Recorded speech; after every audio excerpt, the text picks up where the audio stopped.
वंदे लोकतिलकं सात्वतवार्ताविभूषणम् अमरकुतुकचारणं लोकजीवनं प्रणयप्रमोदजागदीपनं वंदे जीवन जीवन सत्पुरुषं परम दयाल परम प्रेममय श्री श्री ठाकुर श्री चरण कोटि कोटि प्रणाम। परमाराध्या जगत जननी श्री श्री बड़मा श्री चरण प्रणाम। परम पूज्य पाद श्री श्री बड़दा श्री चरण प्रणाम। परम पूज्य पाद श्री श्री आचार्य देव को श्री चरण प्रणाम। ईश्वर परिवार सभी को श्री चरण कोटि कोटि प्रणाम निवेदन करें। आज दिवा सत्संग पूज्य पुरोधा महोदय उपस्थित पंचाधारी कर्मी मंडली गुरुभ्राता नवी मातृमंडली गुरुजन समस्त प्रीतिपूर्णरा एवं जय गुरु जनाए। प्रारंभिक सूचना माध्यम आज जानिले परेश भाई कहते जे रुनार जन्मदिन यही उद्देश्य परम पिता पाखे परिवार भोग निवेदन कर। सर्वप्रथम से रुनार व्यक्ति दाम्पत्य परिवार जीवन समाज राष्ट्र जीवन इष्टीभूत हो उठो से इष्टमय जीवन यापन करूँ। परिवार समस्त मंगलमय जीवन एवं उपस्थित समस्त पंच महाजीवन इष्टीभूत हो यह परम पिता पाखे निवेदन करे। प्रकृति शुणापी उपभोग करने भल लगे। खूब सुंदर भाव में ठाकुर साजसज्जा आरंभ कर भजन कीर्तन माध्यम आम मशगुल होइतिलु। से गोटे परिवेश से माहौल गोटे अलग। दादा जो कहते कर्म कथा ठाकुर तो जागृतर कथा ठाकुर गोटे बाणी माध्यम कहते जेमनी करबी तेमनी पाबी खामख्याल करबी ना साला ठकबी। आज जन्मदिवस उपलक्षे सत्संग दादा जेहेतु से कर्म जीवन टाक आरम्भ करते ठाकुर तो जागृत कथा आरम्भ करते जेमिनी करबी तेमनी पाबी खामख्याल करबी ना साला ठकबी। आ ठाकुर पुण्यपुत्र एक कथा भी कहते तू गो हत्या करता ब्रह्म हत्या करता जहाँ किसी महामहा पाप करता सब पाप तक मो निज हाथ पूछीदेवी केते पर्यंत मु सतनाम ग्रहण करिया पर्यंत थिबा मो अतीतर जन्म जन्मांतर पाप से निज हाथ पूछी दियौची। आज पर्यंत कौन पुरुषोत्तम अतीतर कौन प्रफेट के ये कथा कही ना श्री श्री ठाकुर रंगचंद्र भाव समाधि अवस्था पुण्यपथरे लिपिबद्ध होकर देखी पारती दीटा तीन जगह से कही से कथा तू गो हत्या करता ब्रह्म हत्या करता ब्रह्म जहाँ किसी बड़ बड़ पाप करता स्त्री हत्या भ्रूण हत्या जहाँ भी किसी करता सब पाप ताप मो निज हाथ पोछी देवी केते समय पर्यंत जिते सब जगजुक्त हो नाम पाया पर्यंत पुणी कहले जेमनी करबी तेमनी पाबी खामख्याल करबी ना साला ठकबी। तापर यदि मु खामख्याल करिछि जीवन तो ठकी ही जीवी एवं पतित को चली जीवी से कष्ट पाती ठाकुर। दादा जो ठाकुर तो जागृत कथा कहते खूब सहज ठाकुर गोटे बाणी अच्छी इष्ट गुरु पुरुषोत्तम प्रति गुरु वंशधर रे तो शरीर सुप्त थाई जीवन तो से निरंतर। आम मैंने जो भाई मुझे कही पानी प्रकृति पानी से नुह इष्ट कमा गुरु पुरुषोत्तम इष्ट केवल गुरु पुरुषोत्तम ही पारती प्रतीक गुरु वंशधर ताकर वंशधर आम जीवन तो प्रतीक भाव से अच्छा गुरु भाव में प्रफुल्लता जो लिखुले आलोचना प्रसंग से अच्छी से कथा ही लिखा है। प्रफुल्लता गोटे जीवन से कथा लिखी जे इष्ट गुरु पुरुषोत्तम प्रतीक गुरु वंशधर श्री ठाकुर रेतधारा जे जे वंशधारा रहिले आचार्य परंपरा जोटा कहुच्छी सी ही आम प्रतीक गुरु आचार्य देव सानिध्य को गले संग कले निर्देश परिपालन माध्यम ठाकुर जीवंत भाव उपलब्ध कर ठाकुर तो जागृत कथा ठाकुर सत्यनारायण प्रथम कथा कहीदेले जब तुम ठाकुर तो जागृत न किए तुम केन्द्र भी नहते ठाकुर भी नहते फांकी देल ताही पाइब। तो मोर जीवन केन्द्र किए ठाकुर से ही मोर जीवन श्रेष्ठ से ही मोर आराध्य हवा दरकार। तो सी मोर जीवन के प्रतिफलित हो उठे प्रस्फुटित हो उठे जिते सी मोर हृदय जगार सिंहासन बसुवे आम मैंने जो सदीक्षा दीक्षित हो गोटे प्रथम स्टेप नौ साधनार गोटे दिग को दादा मैंने बतई दे सकाल सन्ध्या ये भाई पड़ो सकाल उठी इष्टभूति करा पड़ो इष्टभूति कलापर इष्टभूति करने पूर्व ठाकुर प्रणाम कर बसले नाम करें नाम कलापर सतनुगा पाठ कले इष्टभूति को निवेदन कले इष्टभूति निवेदन कर सारापर जदि प्रार्थना समय को समय अच्छी उठिले थालपड़ी पत्र चुपैले गिलासे पानी पीले प्रार्थना कले गुरु गुरुजन प्रणाम कले अनवरत नाम जप कले आम कौन प्रकृति था करुचे कि मु कौन निजे करुचे कि मुझे प्रश्न कर मु चाहूँ ठाकुर तो जागृत अच्छे मु चाहूँ ठाकुर मो संगे सब था मु चाहूँ प्रत्येक विपद आपद दुख सुख ठाकुर मो पाखे था कि सी जो कथा बतई मुझे कौन करुचे कि जीवन में ठाकुर पुण्य पुत्र गोटे कथा कहते नाम और नामी अभिन्न खूब करे नाम कर तो मध्य जगह उठ हमें अनामी कि नाम करुचे कि अजपा नाम कर निशा कीर्तन जयराधा कीर्तन गाऊे ये हूँ अजपा नाम मात्र छोट चार्टा अक्षर से नाम भी मुझे कर संसार भार संसार मोहर आम एमती भाव मोहित हो जाऊँ भूली जाऊँ नाम कर भूली जाऊँ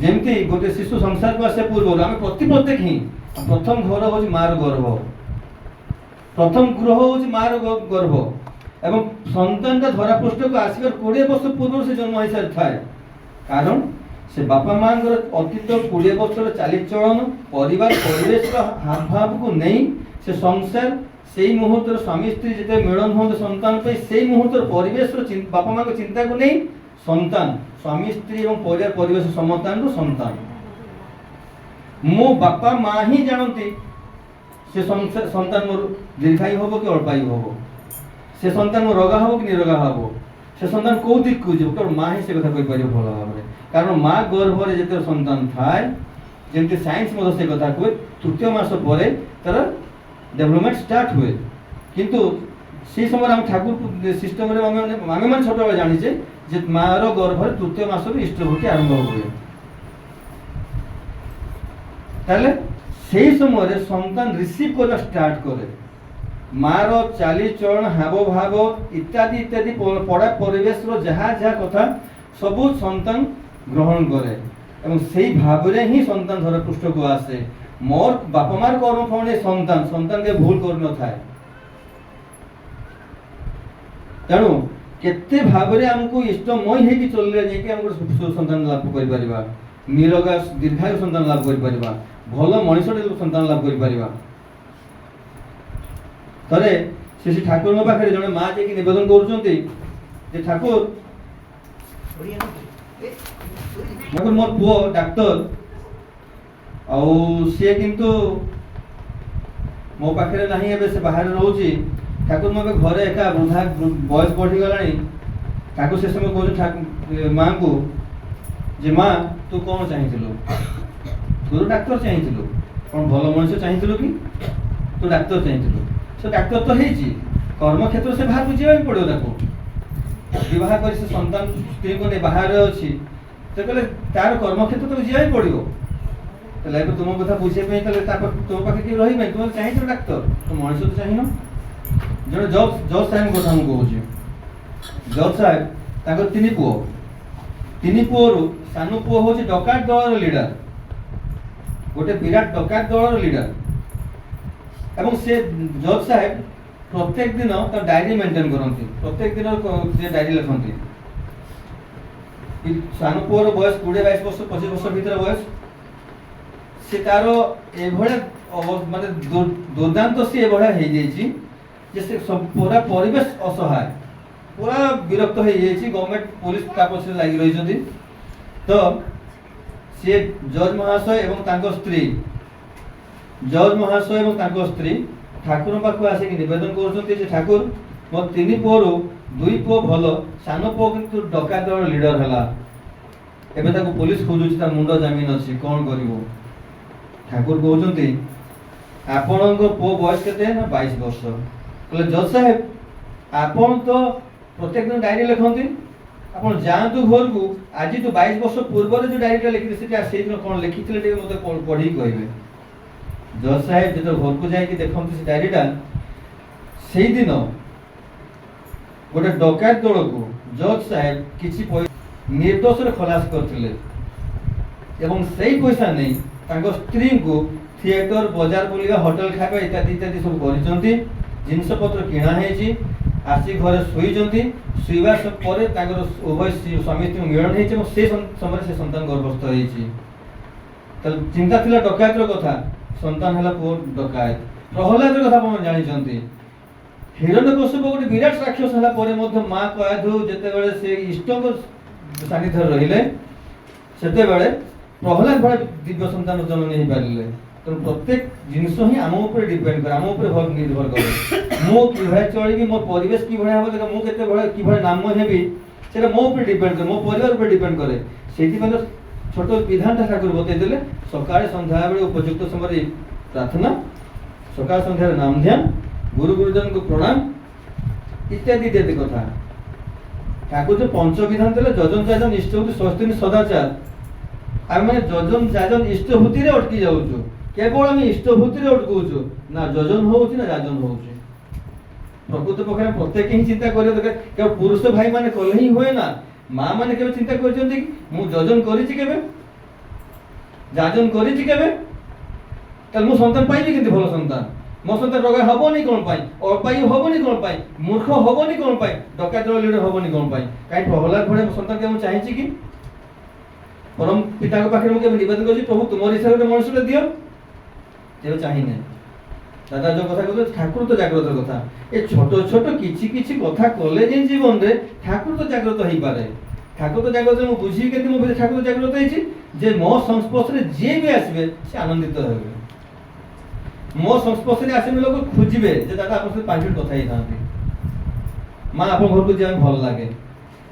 त मो परिवेश ता केते भळे कि भळे हवा दरकार, ताहले जे गोटे संतान सुसंतान संसार को आसीबो। तेणु परमपिता जे सबू जानती से प्रकृत रे मोर को कर्मर फल नहीं मु आज जन्म लाभ करछि, से विश्व नियंत विशाल मालिक से। थरे प्रियनाथ घोष एवं तांकर बंधु ए भाई सब 4 जन आसी ठाकुर पाक दर्शन प्रणाम करिया पे आश्रम को। से माने आसिया पर देखुचंती प्यारी नंदी प्रफुल्लता एवं पंचानंदा तांकर छात्र थिले। तो जेते तांको देखि जंती आश्रम रे सब 2 जन बहुत खुशी हे जे 4 जन बहुत खुशी हे जंती। आसिया परे दिन 3टा रो श्री ठाकुर सानिध्य रे बसी विभिन्न आलाप आलोचना आरंभ होइछि। आलाप आलोचना भितरे जे से माने दिन बेला जो खाद्यटा हुए सेते बेले ए भला आज जे सत्संग ठाकुर बाटे जे खाबा पे मिलुची जे रहया व्यवस्था छै त सेमति किछ सुविधा नथिला। दिन रे गोटे बेले खाइबा होतला, घंटी बाजुथला, समते खाइबा पे बसतले। दिन गोटाय बेले जो खाद्यटा होइला से खाद्यर किछ पुड़ा पुड़ा बासना होतला, जोथि पे हम खाइबा पे किछ इच्छा हला नै। से माने भाबिले तपोवन रे जे बॉडी रे जे कहि देबे रात्रि खाद्य व्यवस्था करिया पई, किंतु दिन 3टा बेल श्री ठाकुर सानिध्य राति 9टा समय पारे हेछि तो जानि पारि नहंती। आलो आलोचना भितर मशगुल हे जेछंती। इति मधरे परिवेश वर्षा वर्षा इत्यादि विभ्राट हेछि। राति तो हे गलानी 9टा बाजी गला, से दुकान बजे सेंति किछि नाही। भोक सब चिंता करले तपोवन तो खाଇବା व्यवस्था करा पे हम कहिनु तला आज भोक रे सोय पड़बा, आज गोटे राति तो चले दवा। किछि समय परे जने बालक आसी तांको से 4-5 जन को नहीं डाकिले एवं गोटे बारंडा रे बसई देले एवं 5 जन पे खाइबार व्यवस्था करा हैतला। खाद्य ग्रहण करले, खाद्य ग्रहण कला परे सेही आनंद बजार दायित्व सेते थिले नफर घोष। नफर घोष विषय बहुत सुनिथिबे। नफर घोष सेते आनंद बजार दायित्व रे थिले। नफर घोष दादा को से कहउजंती जगन्नाथ दा जे आमे माने एठी 5 जन ही खाइबो कोन, ए 5टा ही खाली पड़िछि ना। हां आपण 5 जन खाଇବା व्यवस्था कर ठाकुर कहितले एवं 5 जन को खाଇବା व्यवस्था कराइछि। तो ठाकुर केते बेले कहिले आमे तो ठाकुर पाखे 3टा रो 9टा कोन बसिछु। नफर घोषता कहिले तांकर बिना निर्देश रे एठी कोनसी काम हुए ना, से कहिसंती बोली मु आपण लोग खाइबार व्यवस्था करिछि। नले दिन रे थरे गोटे समय रे खाइबा व्यवस्था हुए। राते सब खाइ के सुई जाइछंती। परवर्ती दिन सकाळे पंचानंदा को कहउछंती ताकर कथा। पंचानंदा कहउछंती जे दादा आपण एठी के आसिया परे आपण मन रे केते चिंता करथिले कि तपोवन रे बॉडी रे खाइबा कथा ना। हां पले एठी आपण आसी जहां भी चिंता करंती श्री ठाकुर सब कथा जानी पारती এবং তাঙ্কর বিনা নির্দেশে কোনসি জিনিস প্রস্তুত হয় না, কিছু জিনিস নষ্ট হবে না। কারণ আপন চিন্তা করলে পরম পিতা তাঙ্কর আপন খাଇବା ব্যবস্থা କରିଛନ୍ତି। তো কেতে ছোট জিনিস মু মନରେ যাহা চিন্তা কলি পরম পিতাଙ୍କୁ ନ କହିବା ପରେ ମଧ୍ୟ ସେ ଜାଣିଥିଲେ। ତ ଠାକୁର ସେଠି ଗୋଟେ ପୁଣ୍ୟ ପଥରେ ଗୋଟେ ବାଣୀରେ କହିଲେ the sound of your call must reach to me because I am sound. ମୁଁ ହିଁ ଶବ୍ଦ, ତୁମ ହୃଦୟର ମନର ବି ଯୋଉ ଶବ୍ଦ ଯୋଉ ଭାଇବ୍ରେସନ ଯୋଉ ବି ମୁଁ ଯାହା ଚିନ୍ତା କରୁଛି ସବୁ ମୁଁ ଜାଣିପାରେ। ତାହେଲେ ମୋର କୋଉ ଭାବନାଟା ସିଏ ମତେ ମୋ ପାଖକୁ ଗ୍ରହଣ କରିବେ ମତେ ଚିନ୍ତା କରିବାକୁ ପଡିବ। ସଂସାର ତ ମାୟାର ଜଞ୍ଜାଳ ସଂସାର। ଗୀତାରେ କୃଷ୍ଣ ସେ କଥା କହିଦେଲେ ଏ ମାୟା ଏ ସଂସାର ମାୟାଟା ସଂରଚନା ମୁଁ କରିଛି। ଏ ମାୟା ଯୋଉ ସଂରଚନା ହେଇଛି ମୁଁ କରିଛି ଏବଂ ମାୟାର ବନ୍ଧନକୁ କାଟିବା ପାଇଁ ହେଲେ ଭକ୍ତି ମାର୍ଗ ଦରକାର। ଭକ୍ତି ମାର୍ଗରେ ଗଲେ ମାୟା ବନ୍ଧନ କଟାଯିବ ଏବଂ ମାୟା ବନ୍ଧନ କଟିଲା ପରେ ମତେ ତୁମେ ପାଇବ। କେତେ କେତେ ପ୍ରକାର ସିଷ୍ଟମ ଅଛି। ଆମେ ମାନେ ଗୋଟେ ଗୋଟେ ଷ୍ଟେପ୍ ଯଦି ଆগে ଆগে କରି କରି ଯାଉ ତାହେଲେ ଦେଖିବେ ମୋର ବ୍ୟକ୍ତିଗତ ଜୀବନ ତ ପରିବର୍ତ୍ତନ ହବ ହିଁ ହବ, ଦାମ୍ପତ୍ୟ ପରିବାର ସମାଜ ରାଷ୍ଟ୍ର ଜୀବନ ପରିବର୍ତ୍ତନ ହେଇଯିବ। ଆଜି ଯୋଉ ରୁନାର ଜନ୍ମ ଦିବସ ପାଇଁ ଆଜି ଯୋଉ ସତ୍ସଙ୍ଗ, ରୁନାକୁ ମୁଁ ଚିହ୍ନି ନଥିଲି ସେ ଦାଦାଙ୍କ ପୁଅ ବୋଲିକିରି ଗୋଟେ ସମୟ ଥିଲା।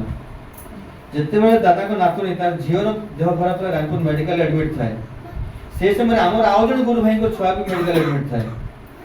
ମୁଁ ସେ ଛୁଆକୁ ଦେଖା କରିବା ପାଇଁ ଯାଇଛି ମେଡିକାଲ ଚାଇଲ୍ଡ ୱାର୍ଡକୁ ଯାଇଛି। ଦେଖୁଛି ମା ବାହାରେ ମାନେ ଦାଦାଙ୍କ ୱାଇଫ ମାନେ ରୁନାର ମା ବାହାରେ ଛିଡା ହେଇଛନ୍ତି। ସେ ହଠାତ୍ ଦେଖି ଜୟଗୁରୁ ଗଲେ। ଜୟଗୁରୁ ଗଲା ବେଳେ ମୁଁ ହଠାତ୍ ଆଶ୍ଚର୍ଯ୍ୟ ହେଇକି ଚିହ୍ନା ଚିହ୍ନା ଲାଗୁଛନ୍ତି। ମନେ ପଡିଲା ତା ସହିତ କଥା ହେଲା ବେଳକୁ ସେ କହିଲେ ନାତୁଣୀକୁ ମେଡିକାଲ ଆଡମିଟ୍ କରାଯାଇଛି। କଣ ହେଇଛି ନା ଏ ଯୋଉ ପତ୍ର ଝାଡା ବର୍ତ୍ତମାନ ଯୋଉ ସିଜନରେ ହୁଏ ସେ ଝାଡା ବନ୍ଦ ହଉନି ଛୁଆର।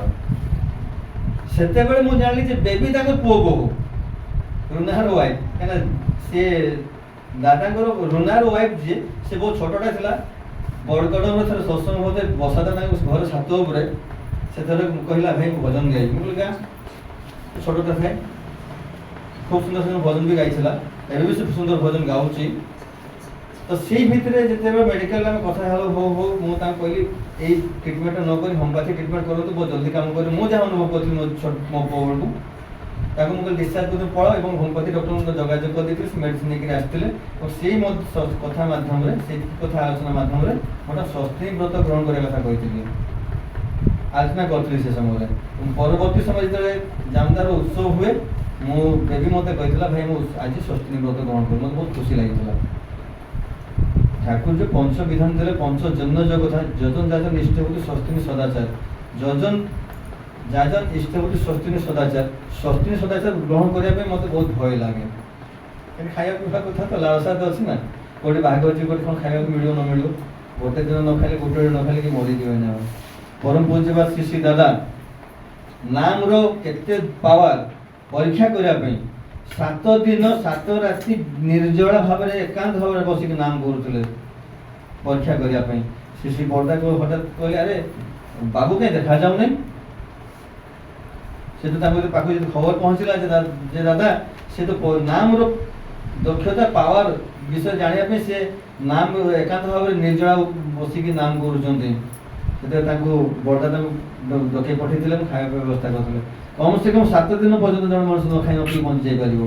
ହେଲେ ଗୁରୁଙ୍କ ପ୍ରଦତ୍ତ ବିଧାନ ଗୁରୁଙ୍କୁ ଯଦି ମଥାରେ ନେଇକି ଚାଲିବି ତାହେଲେ ସିନା ସେ ମୋ ଜୀବନ ଅନୁଭବ କରିବେ, ମୁଁ ତାକୁ ଅନୁଭବ କରିପାରିବି।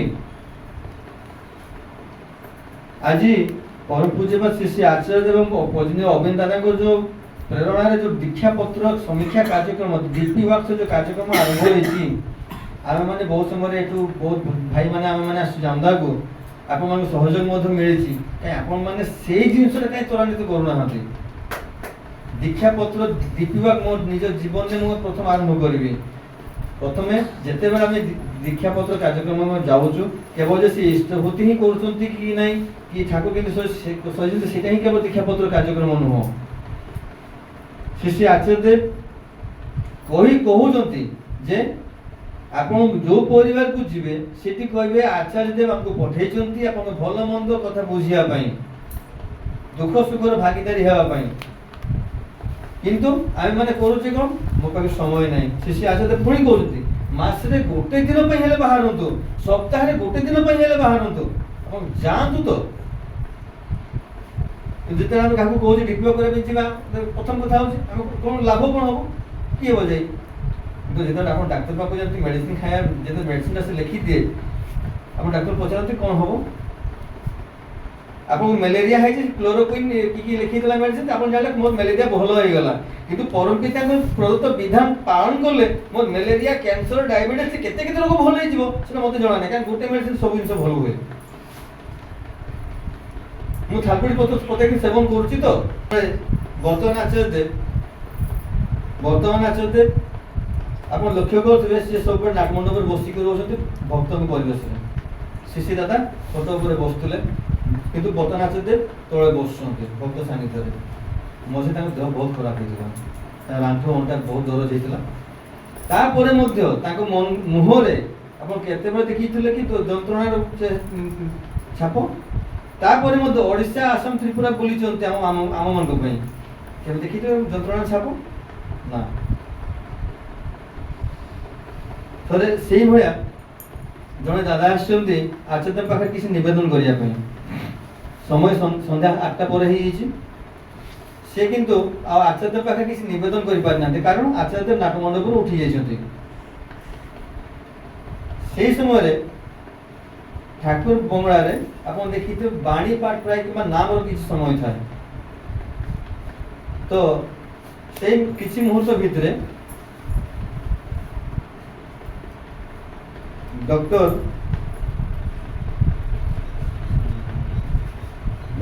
ଆମର ଯୋଉ ସତ୍ସଙ୍ଗର କୁମାର ମଧୁବଦା ସେ ଆସୁଛନ୍ତି।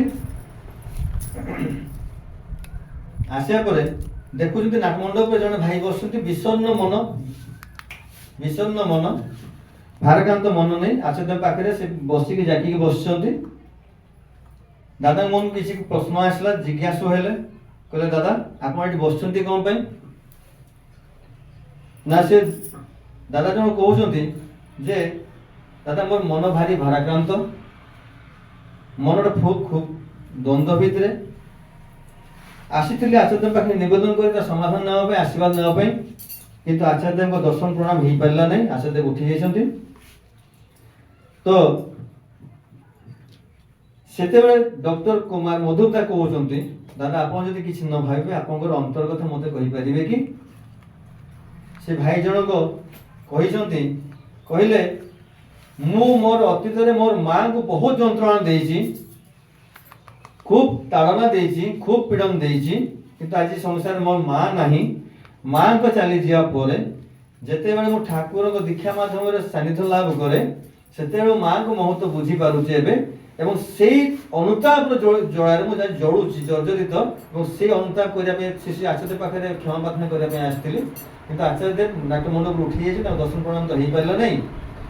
ସେତେବେଳେ କୁମାର ମଧୁବଦା ଗୋଟେ କଥା କହିଥିଲେ, କହିଲେ ଆପଣ ଏଇଠୁ ଯାଆନ୍ତୁ, ଆପଣ ଯୋଉ ଅବସ୍ଥାରେ ମାଙ୍କୁ ତାଡ଼ନ ପୀଡ଼ନ କଥା କହୁଛନ୍ତି ସେଇଭଳି ଅନେକ ମା ସଂସାରରେ ଅଛନ୍ତି, ତାଙ୍କ ପୁଅ ହେଇକି ତାଙ୍କ ପାଖରେ ଛିଡ଼ା ହୁଅନ୍ତୁ। ସମୟ ମାସେ ପରେ ଦାଦା ଜଣ ଫେରି ଯାଇଛନ୍ତି, ସେଇଭଳିଆ ମା ମାନଙ୍କୁ ସେ ସେବା କରିଛନ୍ତି, ଯତ୍ନ କରିଛନ୍ତି, ପାଖରେ ରଖିଛନ୍ତି। ମାସେ ପରେ କୁମାର ମଧୁବଦାଙ୍କୁ ସେ ଫୋନ କରି କହୁଛନ୍ତି ଦାଦା ଆପଣ ଯାହା ଯାହା ମୋତେ ନିର୍ଦ୍ଦେଶ କରିଥିଲେ ମୁଁ ସେଇଭଳିଆ ଚଳିଥିଲି, ଏବଂ ମୋର ଜୀବନରେ ବହୁତ ଶାନ୍ତି, ବହୁତ ଆନନ୍ଦ, ବହୁତ ତୃପ୍ତିରେ ମୁଁ ଅଛି। କିନ୍ତୁ କୁମାର ମଧୁବଦା କହିଲେ ଯେ ଦାଦା ମୁଁ ତ ଆଚାର୍ଯ୍ୟ ଦେବ ନୁହଁ କି ମୋର ସେମିତି କିଛି ଜ୍ଞାନ ନାହିଁ, କିନ୍ତୁ ବର୍ତ୍ତମାନ ଆଚାର୍ଯ୍ୟ ଦେବ ଆମକୁ ଏଇ କଥା କହିଛନ୍ତି, ଯୋଉ ପୁରୁଣା କର୍ମୀ ଦାଦା ମାନେ ଅଛନ୍ତି ସେମାନଙ୍କୁ କହିଛନ୍ତି ପାଳି କିଛି ସମୟ ଘଣ୍ଟେ ପାଳି କରି ଆପଣମାନେ ବସନ୍ତୁ, ଏବଂ ମୁଁ ତ ସମସ୍ତଙ୍କ କଥାବାର୍ତ୍ତା ହେଇପାରୁନାହିଁ, ଆପଣମାନେ କିଛି ଲୋକଙ୍କ ପାଖକୁ କଥା ଶୁଣନ୍ତୁ ଏବଂ ତା ସମାଧାନ ଦେବା ପାଇଁ ଚେଷ୍ଟା କରନ୍ତୁ। ଏହି ମଧ୍ୟ ହେଇପାରେ ଆଚାର୍ଯ୍ୟଙ୍କ ଆଶୀର୍ବାଦରେ, ପରମପିତାଙ୍କ ଆଶୀର୍ବାଦରେ। ତେଣୁ ଆସନ୍ତୁ ସମସ୍ତେ ହିଁ ଆମେ ପରମପିତାଙ୍କ ସେ ପଞ୍ଚ ବିଧାନକୁ ପାଳନ କରିବା ଜୀବନରେ। ଯୋଜନ ଯାଜନ ନିଷ୍ଠ ହେଉଛି ସ୍ୱସ୍ତି ସଦାଚାର ପର୍ଯ୍ୟନ୍ତ। ଯଦି ସଦାଚାର ସ୍ୱସ୍ତି ପାଳନ ନ କରୁଛେ ତାହେଲେ ଆମ ଜୀବନ ରଗାକାନ୍ତ ଅଳ୍ପାୟୁ ହବା ହିଁ ହବା। ଯୋଜନ ଯଦି ନ କରୁଛ ସଂସାର ପରିବେଶରେ ମୁଁ ଠାକୁରଙ୍କ ଭାବଧାରା ପରିବେଷଣ କରିପାରିବେନି, ମୋ ନିଜ ଜୀବନ ଇଷ୍ଟ ପ୍ରତିଷ୍ଠା ହେଇପାରିବେ ନାହିଁ। ସର୍ବଶେଷରେ ସେଇ ରୁଣା ଏବଂ ଦାଦାଙ୍କର ସମ୍ପୂର୍ଣ୍ଣ ପରିବାର ଇଷ୍ଟମୟ ଜୀବନ ଯାପନ କରନ୍ତୁ। ଉପସ୍ଥିତ ସମସ୍ତ ପଞ୍ଚ ମହାଜୀବନ ଇଷ୍ଟୀକୃତ ହେଉଠୁ ସମସ୍ତେ ଇଷ୍ଟମୟ ଜୀବନ ଯାପନ କରନ୍ତୁ, ଖୁବ୍ ମଙ୍ଗଳ ଅଧିକାରୀ ହୁଅନ୍ତୁ, ଆନନ୍ଦରେ ରୁହନ୍ତୁ। সমস্ত মনোকামনা করে বক্তব্য শেষ করছি। বন্দে পুরুষোত্তম, বন্দে পুরুষোত্তম, বন্দে পুরুষোত্তম। জয় গুরু।